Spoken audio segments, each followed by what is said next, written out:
you know how we keep on like, hey, don't overbend him, support his neck, don't let him collapse, and all of these things we've been doing.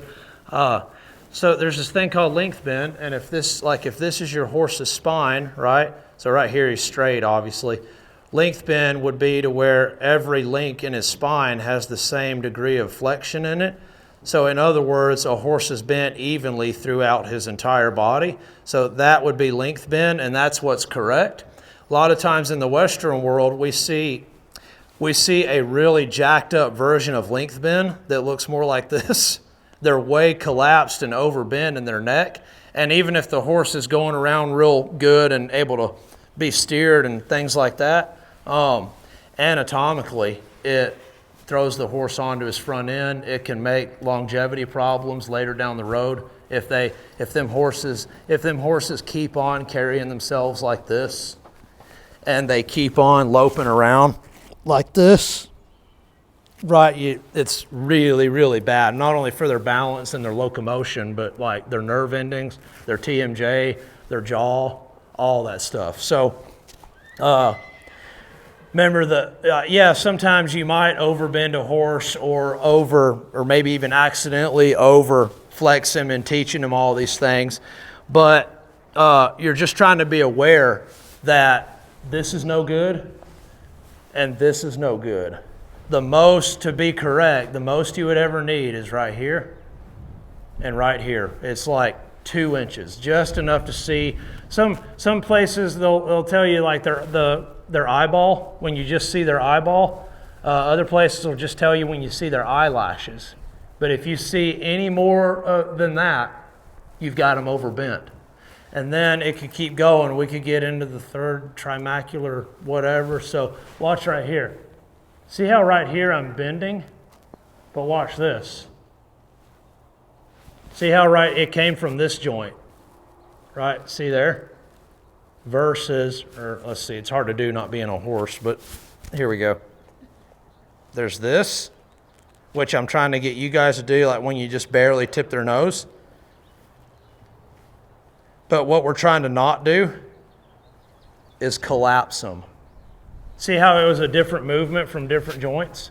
So when we say like just tip the nose, support the neck, that's to help the horse get in a habit of traveling with length bend.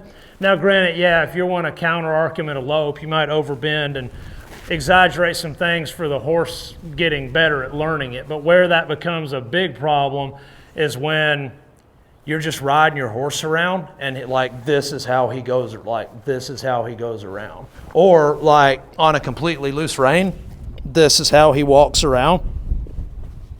It's bad stuff. So you got to be really careful when you start trying to ride their face that you don't start getting stuff weird going on. But if you will just ride their feet, you know how pretty much everything is been like, hey, when the foot kind of goes, kind of open up, ride their feet. The face and all that, it'll kind of just take care of itself. Even if it's real fussy, real head tossy, if you can just get their feet working, their face will start to be kind of exactly where it should. Remember we talked about how the bend on a circle, it doesn't actually come from having the neck or the rib cages soft. It comes from having the hind end.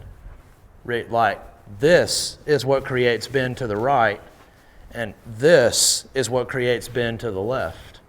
And this is also, remember the deal we did the other day, if we're going that way, this is what keeps your inside shoulder from dropping.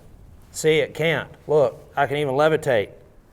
But if we have this, see how if I'm going left, my shoulder can drop, but if I get right here,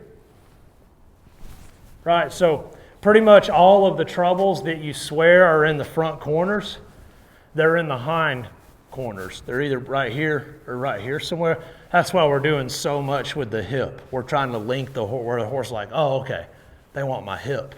They want me to, and only the hip. So like when I say, hey, step their hip, and this happens, like that's no good. Because that means you'll never be able to get them to circle where they're reaching in with the front and out with the hind.